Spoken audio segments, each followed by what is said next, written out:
Antony's future has been decided at the club of Manchester United. His agent has gone ahead to speak out. Erik ten Hag has spoken, and we're here to obviously break it down and see what you guys have to say about it. And the reason as to why Manchester United went ahead, obviously recruit him, has been really put out by the people responsible at the club of Manchester United. Welcome to this channel. I'm sorry I'm late by 30 minutes, but bear with me because I had a certain obligation that couldn't wait. But that doesn't mean that I don't really respect you. I respect you. That's why at the end I've gone here to show up to obviously have a talk with you onto this beautiful channel of ours known as United Matters channel that strictly does Manchester United content. Good morning. It's a Monday, 22nd of 2024 of July, and on Wednesday players of United are going to be traveling to the side of the United States of America to see to it that all really goes on as planned to obviously play against Real Betis, Arsenal and Liverpool before we obviously take on the side of Man City in there for you. Scott Mctominay is into the mix, and Dan Ashworth, Erik ten Hag relief, being revealed to us as we obviously coming through to do the needful. So let's see close to 300 likes marking this video. Don't forget to subscribe to this channel so as not to miss out on stories that we do upload in here on a daily, and we are here to bring you the latest news and information coming in through from the club of Manchester United. Now, Erik ten Hag is one of the admirers of Antony. Until now, he hasn't gone ahead to believe that Antony cannot really push any further. He has come out to reveal to us that a lot has to go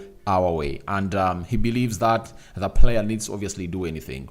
There is a story that was put out I think like 5 days back, that United is considering a loan for Scott Mctominay, especially if at all a team can really pay out his salary. And we all know the salary of Antony. Antony earns close to £200,000 a week. So how many teams can really get Antony and pay that amount of money when he is really underperforming like that? That means it's really going to be hard for the club of Manchester United to move on Antony and take him or sell him to where he deserves to be. So as it stands, Manchester United are really stuck with Antony, and Erik ten Hag has stood into the gap and filled the gap, and this is what he had to say about Antony. He said, in the first month when he signed for Manchester United, his potential by scoring 3 times in the first 3 games. After that, it became more difficult. Last season was not good. I'm still convinced that he has a potential to play for this club. So, adding to that, there is a story I haven't gone ahead to put on the screen, but we've gone ahead to be told that Erik ten Hag sat with the club of Manchester United and convinced them that Antony deserves one more chance to obviously come through and really put in a shift for the club of Manchester United. That's what Erik ten Hag has come out obviously say, and it is evident that after that story was broken out, Erik ten Hag has come out to the media and he's saying that he's convinced that Antony has the potential. And for me, I believe in what ten Hag is saying. Antony has the potential. That is it. If you ask me, does Antony has the potential? I will tell you the fact that Antony has the potential. I don't really believe that he doesn't have that potential. But the problem is, he makes things hard for himself. On several occasions, I've going to see this guy play. Instead of really doing an easy thing like we're going to hate to see Ahmad do, Antony goes ahead to try to be selfish. And every time you are selfish on the field of play and you don't really produce results, every person is going to be looking at you. For example, when you're playing against Rangers, that is the most immediate game, or the most recent game that we played in the recent past, that most of you can remember. You saw what Ahmad did. Ahmad had 2 shots at goal. You get? One was on target and the other was really close. It was a free kick. And the rest of the supplies, and the rest of the passes towards the goalkeeper were passes looking out for the best placed player into the team. You really understand? You get? So you remember he caused us a corner and he was trying to obviously put in a cutback cross around the 15th minute. Then he released Sancho, and Sancho hit that ball over the back. He looked out for Ethan Whitley, and that ball was cleared off the line by the defender.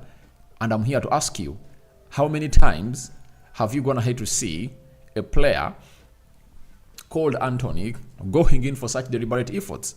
And by the way, the limited times Antony has gone ahead to go for those deliberate efforts to look out for other people, it has gone ahead to pay off results.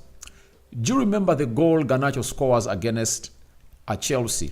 You know, that header, you know, when the guy did what we call, is it a travela with his outside left foot, that assist against Chelsea, it really looked nice. You understand? Then, when you're playing against Galatasaray, he releases Scott McTominay to score, I think it was the third goal in that game that ended 3-3. By that time, it was 2-1, and Scott McTominay added the third goal into the mix. So, I don't want us to really downplay the effort of this man, but I think he's the own orchestrator of his failure and criticism at the club of Manchester United, because he has a lot to do as a player, but he has barely done it. That is his problem. He has barely gone ahead to do that. Yet, a lot has gone ahead to be put up, and it's up for grabs for him to come in through and put in what we call the necessary shift as anticipated. So, he has potential. No one doubts it. His potential is really, really, really, really huge. You understand? And all he has to do is look at what Amad Diallo does. Let no one lie to you that Amad Diallo is not a very good dribbler. He can skip past players, but he does it when it's necessary. But for Antony, he makes unnecessary running efforts towards the opponent that are really uncalled for. You get? Yet in the world of football, even Lionel Messi, when he really sees that there are very many players around, he tries to find a pass and then positions himself to get a pass or to get what we call a return pass when the numbers have gone ahead to obviously get reduced. Those are things that I believe Antony should do. And for me, where I blame Erik ten Hag on Antony is here, that Erik ten Hag, like, has failed to obviously turn this player into the player supposed to be by telling him that go in for the easy pass, see what Amad Diallo does, you get? And I think maybe he's like, let Amad Diallo get into the team, and I'm going to be telling this guy that if at all you want to get into the starting 11 of Manchester United, you have to do the following. Do exactly what Amad does, you get? But for Antony, he goes in for uncalled for curling efforts. He runs himself into players, you know? And he's really, really, really still having that childish mind, you get? They're of the same age, if at all I'm not mistaken, because Amad is 22. Let me check. Antony, how old are you?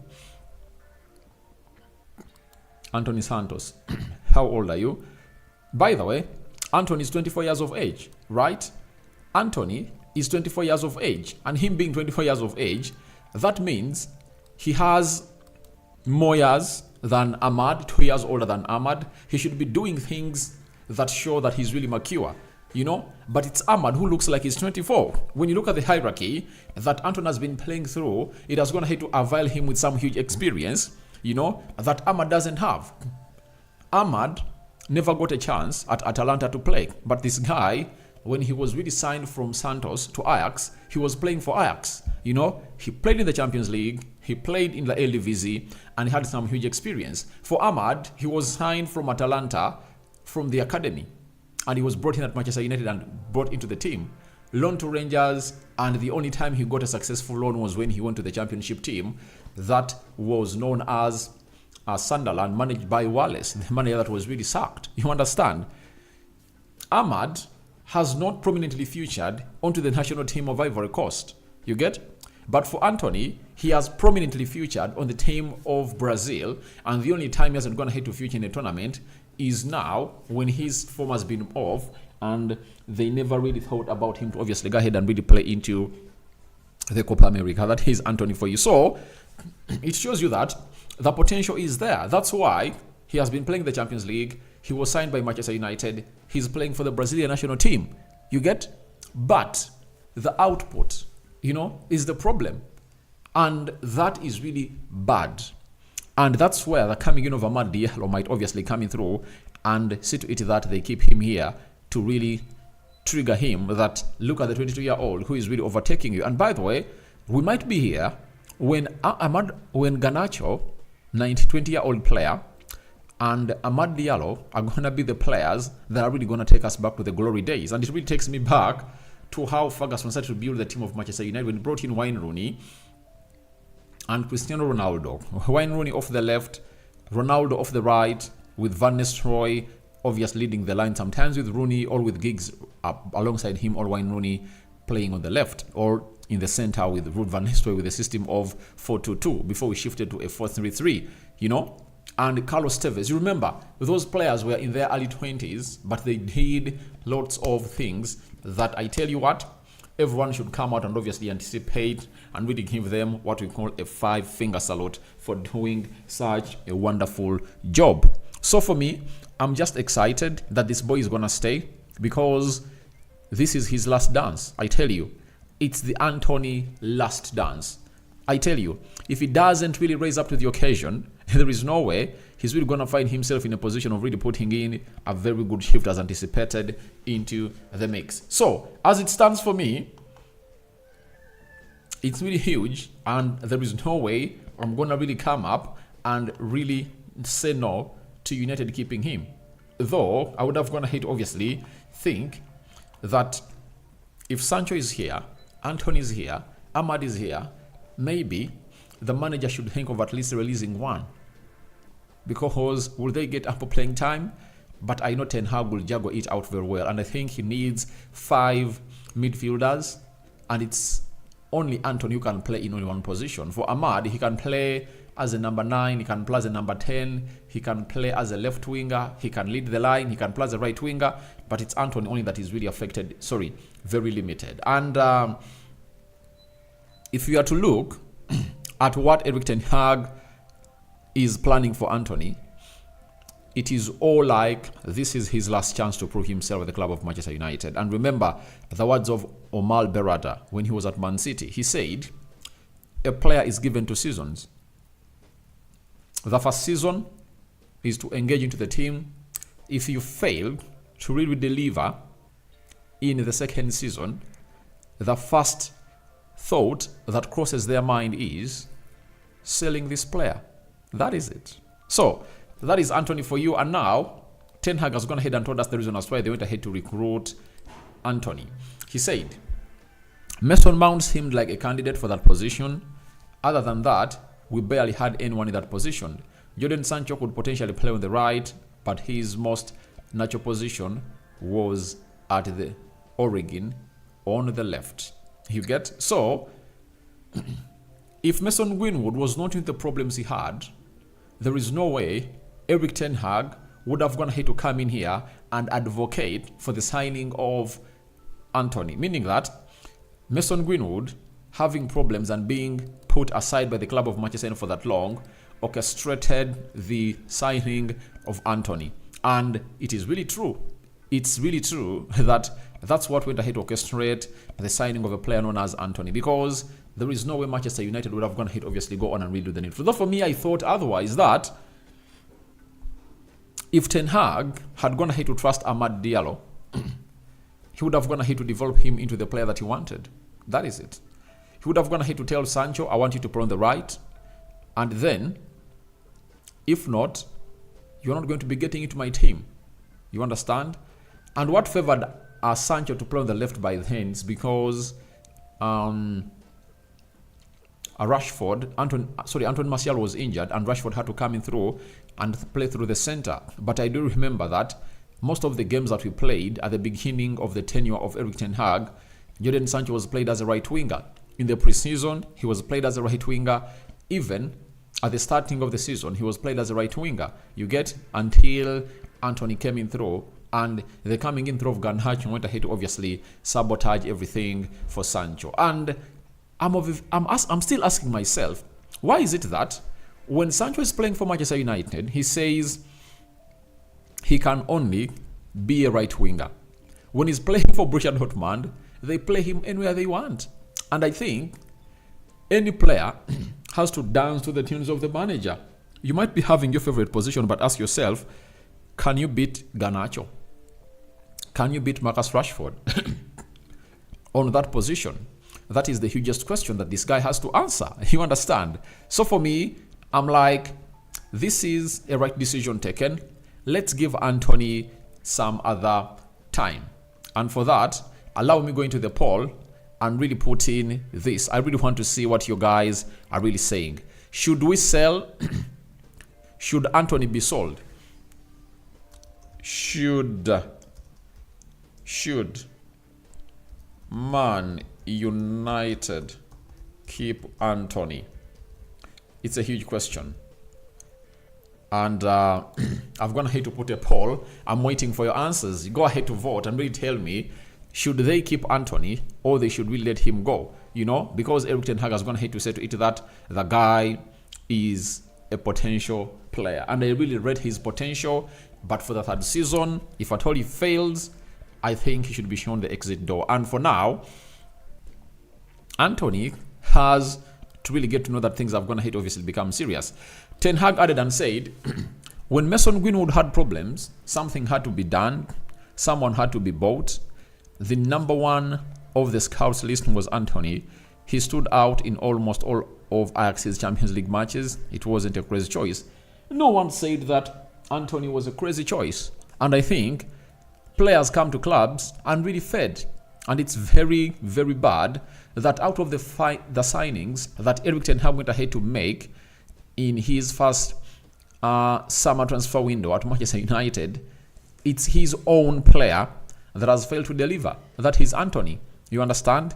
And Lisandro Martinez was a success. Eriksen was a success. Casemiro was a success. Malacia was a success. And it was only Antony that went ahead to obviously not really deliver as expected. You get? But I tell you, none of us was not excited when we are linked to Antony. And I think in the record of this channel, I think the biggest live stream number that you're ever going to hit to have, we had it during that period when Antony had gone ahead to put in a transfer request. And I think sometimes I even streamed early in the morning or late in the night, and I would have close to 500 people watching in through 600, you know, because all of you people were like, is Antony coming in through? And I think the most streamed video or the most viewed video on this channel is for Antony. That is it, I tell you. It's for Antony. It's for Antony, I tell you. So for me, I know the potential of the boy. I know most of you really loved the player and he deserves a chance to obviously be kept at the club of Manchester United. I don't know what your thoughts are really going to be, but let me tell you, he's a potential player, but I believe Amad Diallo is going to give him a run for that position this entire season. Ocheng Daniel, good morning, bro. Most of the Brazilian wingers are just selfish like that. I really understand. But go ahead and really look at how Savio, who Man City have gone ahead to sign. You're going to see a different kind of player altogether. You get? I can tell you, Gabriel Jesus is not a selfish player. I've gone ahead to see him play. Most times, even when you feel like he's going to shoot as a number 9, he really finds another well-placed player. You understand? You get? It's all about the mentality that the manager puts into the player. For example, Marcus Rashford and Garnacho, you know, if they are to continue doing all their shit like they did last season, being selfish, not looking in for the number 9s, I think Sancho will obviously take over that position, because for Sancho, he's unselfish, you know. When he reaches in those positions, he really tries to find a pass or an extra pass for a player. And that is exactly what we need in here at the club of Manchester United. And Erik ten Hag should be ruthless, because we now have Zexi, we have Rasmus Højlund. We need to be creating chances for them. If Antony fails, Rashford fails, Garnacho fails, then Amad Diallo and Sancho should take on that mantle, because it is very ashamed that out of the goals that Rasmus Højlund scored, I think 16, I think it's only like 4 goals that were assisted by the players of Manchester United. You know, Bruno Fernandes, I think he assisted 2, one against Brighton, and the other one against Newcastle, right? Then there is another one. I think Marcus Rashford assisted like 2, and the rest of the goals, it was a man who orchestrated himself, obviously score those goals. That is really very annoying. How can you have 16 goals and only like 2-3% of those goals have been created by your team? and the rest are not going to be created by your team. We should be having a deliberate effort to obviously release our center forwards next season if you're really to make a lot of things. That's why I loved Amad Diallo in the game of Rangers. He on 4 occasions looked out for the well-placed player into the 18 yards box area of the opponent. That's what we need at the club of Manchester United, and we shouldn't obviously be doing anything worse than that. You know, if you're having people like Ahmad on the right, Sancho on the left, powering in crosses for our number 9s, plus Luke Shaw delivering off the left full back, and Amad Diallo coming in to put in those crosses. Diego Dallo. I tell you, we can put ourselves in a better position of really scoring very many goals as a club of Manchester United. But if we don't do that, then we are obviously going to find ourselves really crying for these positions in there for you. And right now, we also have Bijura Prita. Good morning, RD. Let us give Antony the last chance instead of letting him go on a cheap. You're right. And with him having close to, I think he signed a 6-year contract, 5 years with a further 1 more year. That means that after playing this season, even if he doesn't impress, we have a chance to take him out on a loan, and after doing out on a loan well, we can at least fetch like 40-50 million pounds back from him. And he has to know this is his last dance, because I've gone ahead to see potential young players coming in from the academy. There is Shia Lacey, very talented, left-footed player who plays onto the right attacking side of the midfield. Very, very good player. The other player is called Ethan Williams. There is Ennis, So United is having a lineage of players that are really coming in through. They're really huge. You remember even Garnacho can play well onto that side. So if Marcus Rashford happens to really kick into the form that you want him to be, it's really going to be hard for him maybe to obviously do the needful and really take us to the level where we deserve it to be. You get? So this is really what Antony has to know.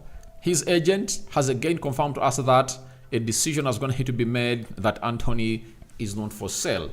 His agent, known as Junior Pedroso, on rumors of Antony's exit, he said, "I see reports about potential exit on loan. Antony's plan is clear. Manchester United, he wants to stay. He's only focused on Man United. We already spoke about that with the club." So the decision is all clear. The player is up to stay and is going nowhere. Meaning that all what we wanted is going to happen. Let him prove himself for one more last time. That is it. Let Antony prove himself that he's worth it for one more last time as a player for the club of Manchester United. If that goes on as to plan, then the rest will be history, and we'll be here really representing and obviously jubilating about what he has gone ahead to achieve. And I know he knows to it that at the back of his mind, this is the last chance given to him.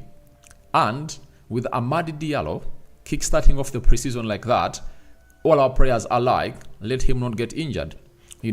I want Amad Diallo to keep fit as he was at the side of Southampton at the side of Sunderland, and we see how things are really going to be happening. But good to keep Antony because he's a player that we bought on an expensive amount of money, 86 million pounds. And remember when Erik ten Hag was questioned about that, he said, "I'm not the one to blame because I'm not the one who negotiated the deal. My idea was to convince the board that we need this kind of player, and the scouts were also really good." So let's wait and see how that pans out. But Antony, United future decided. He's going nowhere and he's not up for sale. You get all even up for a potential loan as a United player. So he's really going to be here and a lot is going to be happening. So let's leave that of Scott McTominay there. I don't know whether there is anyone. Sorry, Antony. I'm having William Edemaga. Yes, because he does not control his temper. So you want him to go because of his temper, all right? Then Yusuf Lawal, good morning. Let Antony leave Man United player like a kid. He plays like a kid, all right? Dennis Mamuli, just loan out Antony, all right? Those are your really efforts. But continue to vote into the live section there and tell me whether you would love Antony to go or you would love Antony to stay at the club of Manchester United. Then let's go to Scott McTominay. Remember, United to get in other players, they have to obviously sell a player to transact any other business. That is it. And as it stands, Scott McTominay is one of the contenders that is supposed to be sold. Guess what? Ten Hag is going to hate to say, if you score 10 goals in a season and do very well with Scotland, there will be interest. We want to keep him because he's a very important player for our group. We saw what he could bring last season. Now, this is where I really know what Ten Hag is doing. Ten Hag is doing what every manager is supposed to be doing. And what is it that every manager is supposed to be doing? Every manager is supposed to protect his players, you know? No manager will come out and really say that the player wants to leave or you want to sell the player, you know? Even when they really had misunderstanding with Cristiano Ronaldo, Ten Hag never came out in broad daylight to obviously reveal that they are not really having good terms with Cristiano Ronaldo. You understand? But he came out and admitted later that things are going to have to fall through, and he called in for an apology. And if Ronaldo couldn't apologize, Ronaldo was obviously supposed to be thrown under the bus. Ronaldo apologized, you know, but later he came out and made an interview that couldn't keep him at the club of Manchester United. So, after all that went ahead to happen in between Erik Ten Hag and Ronaldo, we know what happened, even for Sancho. And right now, we are talking Scott McTominay. He has no indisciplinary conduct at the club of Manchester United. He's a player that every manager who comes into the club of Manchester United is going to show huge interest and is going to hate to like him. As reports coming from Carrington tell us that he's really impressive and he impresses everybody. You understand? But loving Scott McTominay as a player is good. But the big question should be, is he the player that we need at Manchester United to obviously improve that midfield? I think that's where a big question mark really goes ahead to obviously do the needful. You understand? The big question mark comes in through when we obviously get to that level, because I can authoritatively tell you that Erik Ten Hag, if at all he's told that there are two options. One, you keep Scott McTominay and don't get Ugarte and Matthias de Ligt, or we sell Scott McTominay, you get Ugarte, Amrabat, and Matthias de Ligt. You understand? What do you think Erik Ten Hag's answer will be? I tell you, Ten Hag will be like, sell Scott McTominay and get in this player. That will be his answer. Like it was when Freddie impressed him a lot. He wanted to keep him, but they told him that if you are to obviously get in Mason Mount and Amrabat, we have to sell Freddie. And guess what happened? United had to sell Freddie, and Ten Hag made a decision. However much he loves Scott McTominay, time has come for us to part ways with him, because Sancho was one of those players that I really anticipated that United would have gone ahead to do some good business with him and get in some good number of players. But guess what happened? It never really happened that way. Sancho has gone ahead to obviously be reunited into the squad of Manchester United, and a lot is really not going that side. So let us not lie to ourselves. Let us be real. And being real means that we shouldn't come in here and really sell lies. The fact is, Scott McTominay should be sold. I know there are people that are really outside there who believe that we should keep him. I understand your pain and your reasons, and they're really valid, but let's put them on the weighing scale. Now, let me ask you guys that are really watching in through. Don't sell Scott McTominay, forget de Ligt, forget Amrabat, forget Ugarte. Sell McTominay, get in de Ligt, get in Ugarte, get in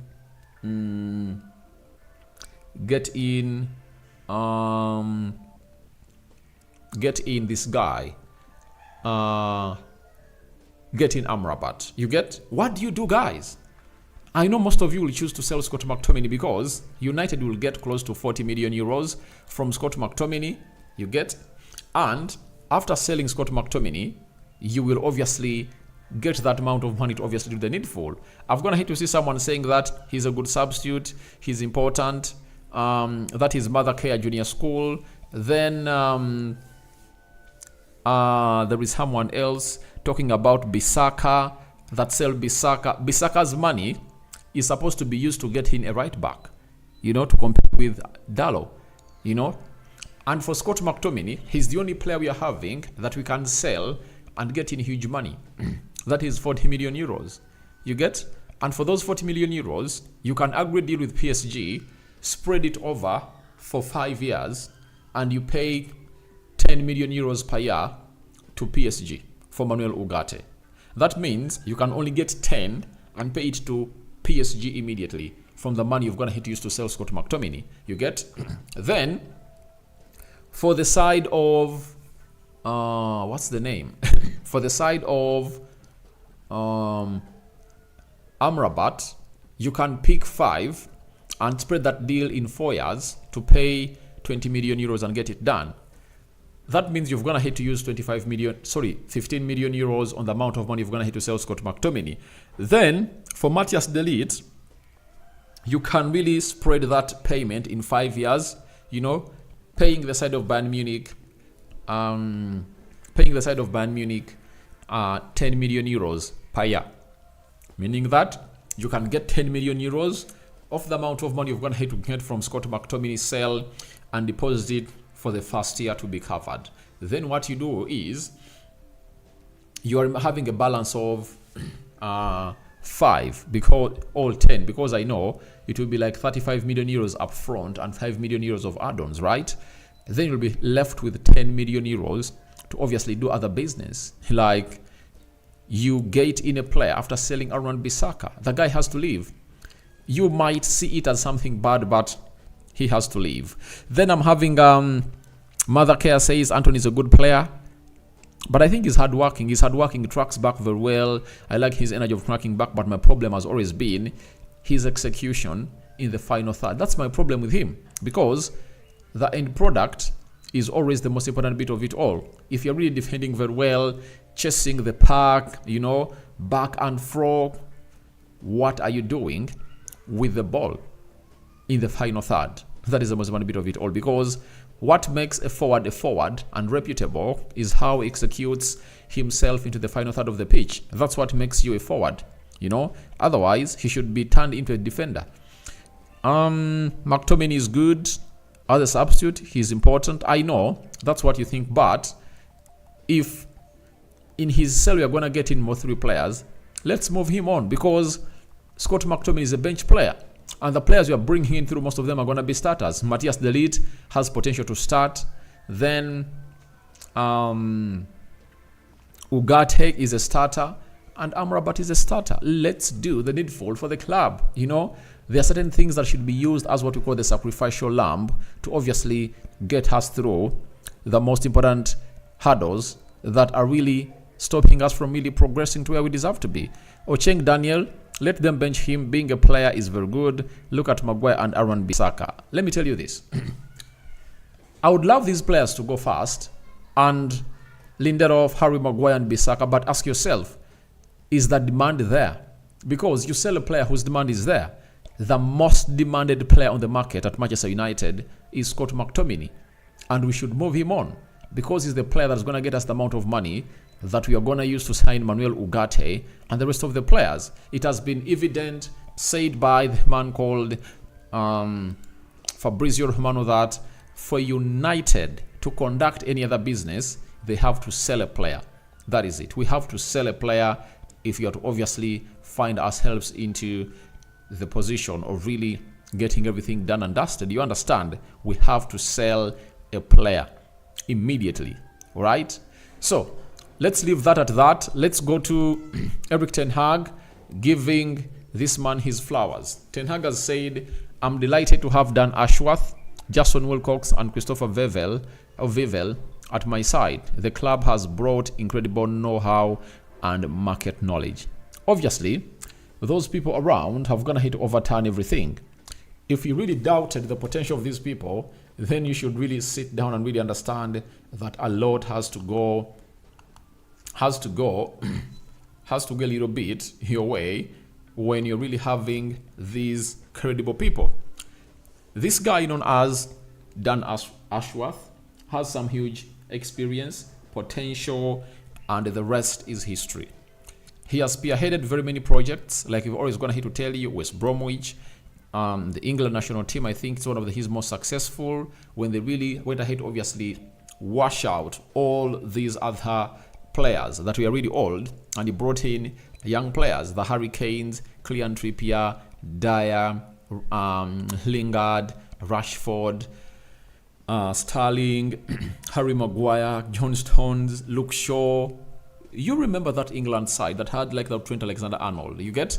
They phased out the Wayne Rooneys. They phased out those other players, Lampard, that were still playing football by then, and they really brought in the young talent. And the project was really successful. They went to the World Cup of 2018 and they played in the semi-finals. You understand?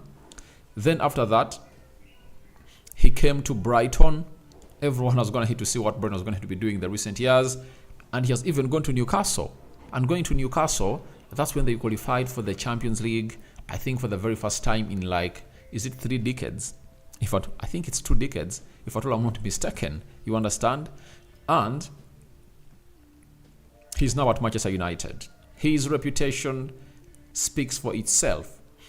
You know, the people around him have been recruited by him. You get? Because football is like this. The role of the board of Ineos that has Ratcliffe, Dave Bresfold, and the man himself known as Jean-Claude is to recruit a CEO. After them recruiting a CEO, the CEO recruits whoever he wants. He recruits the manager, sporting director, technical director, head of recruitment, and then he has to oversee the project. That is it. So these people at the club are football know-hows, and you cannot really doubt them. That's why Ten Hag is saying that they're going to hit to recruit the best in class to come in through and do the job at the club of Manchester United. And guess what? They've gone ahead to offload the burden from him.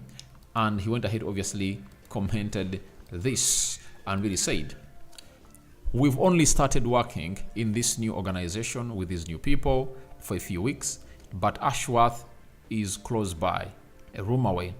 I feel and notice in everything he does that he helps me and that he can help me. So this is what Ten Hag really has been missing at Manchester United.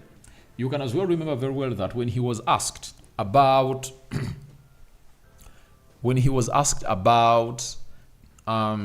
why Manchester United are not playing like how Ajax played, he said, at Ajax, I had people ahead of me who could do things that are not at Manchester United. And who were those people he was talking about? A competent CEO like Omar Berrada, who he had in Edwin van der Sar, and a sporting director of football in Mark Overmars, who is now having in Dan Ashworth. That's why he's telling you that he feels Ashworth can help him, because Ashworth knows this business. You know, they can sit down and really talk football, discuss player per player. But I tell you, who was at the same wavelength of talking and thinking football in the previous regime of Manchester United? Richard Arnold, very green about football. All he knew was about finance. John Mata, he was like a PE director of football. He never knew what he had to do. You get? He couldn't execute a deal in 2-3 days. But United attack a deal and they get it done and dusted. The problem is that we are being affected by the past, all being haunted by the past of the Glazers, that we don't have enough money to spend. But I tell you, if we really had enough money to spend, I tell you, by the time we would have gone ahead to go to America, I tell you, Ugarte would have been a done deal. Matthias de Ligt would have gone ahead to be a done deal, and Amrabat. In a space of like 3-2 weeks, they would have gone ahead to bring in 5 players. That's what we call a competent team that you work with. And I tell you, at the beginning of the season, that's when you people are really going to notice how important this recruitment made by the side of Manchester United are really great. So, thank you very much for watching through. You've been a nice audience, and I'm having Brian, bro, good morning. Where is Martinez? Lisandro, he's in Argentina resting, and I know he'll join the club of Manchester United in the first week of August. That is it. That's when he's really gonna join us. Mother Care Junior School and Soccer Academy. Ugarte is an upgrade to Mctominay. I choose Ugarte over him. Yeah, that is it. Because everything Scott McTominay does, Ugarte does it better than him. So why don't we move on Scott McTominay and get in Ugarte? Because in him, we get like 2 players. You get? Then Dennis, and what makes it very important is that Scott McTominay is pure profit. He's an academy graduate, and you get in your money and use it anyhow you want it. Dennis Mamoli, alternatively, he can be shifted to left back position. Who are you talking about? Joel Muller. Let's give him another chance. Everyone should be given another chance. I think he's talking about Scott McTominay. Then let's end this poll and see how you people have got ahead to vote. Now, 53% are saying, what was the question? Should Man United keep Antony? 53% are saying, yes, you keep Antony. 46% are saying you should sell Antony, meaning that it's really close. The difference is of only 7%, you know? So the club is going to have to make that decision, and they don't want to obviously lose the player called Antony. That is it. Then we are having Felix Mugarista. He should stay. Maybe next season he'll do better. All right, let's wait and see. Then Errol Dickens, loan him somewhere. All right. So guys, thank you very much for being part of this video. And in the next 2-3 hours, we are going to be coming in here. 3 hours from now, I'm going to be scheduling a live to obviously bring you more news and information about what is happening at Manchester United. It's going to be either Yao Neves or Jarvis Hyman. You get? So that is it. And we should also sign Ugarte. We need him. Yeah, to sign Ugarte, we need to move on players. And most expectedly, we should move on Scott McTominay, because for him, it's a pure profit for the club of Manchester United, as that money comes in through hugely and really takes us miles. So guys, we out. Thank you for watching it through, and see you later when you see me, right? Have a good day. May the living to God bless you abundantly. Rokan David remains my name. We are out for now, and see you when you see me. It's always United Matters channel, strictly doing Manchester United content, and never say never that you can't grow this channel, because we are now at 18,000 subscribers, and we are just few subscribers away from hitting 19,000, and I know you're going to be hitting 20,000 subscribers in a nick of time. So guys, we out. Bye bye, and see you when you see us. Right? Bye bye.